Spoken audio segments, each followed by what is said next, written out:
So how do you change the background color in Visual Studio? First, you'll need to open up your Visual Studio project and then go to the tools from the top menu here, and then you want to click on options.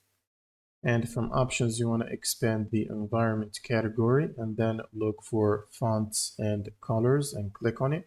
And then click on fonts and colors to open the settings window. And in the drop down here, make sure to select text editor. And then you want to click on plain text option for the display items.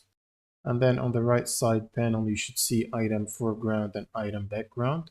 You want to click on the item background here.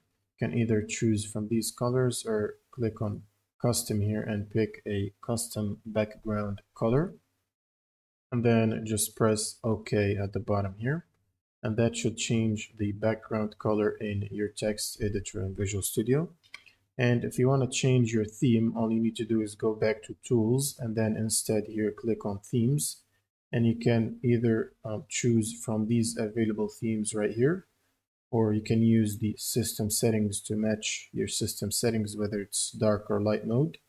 Or you can click on Get More Themes, which will take you to the Microsoft Marketplace where you can get themes from here and install them.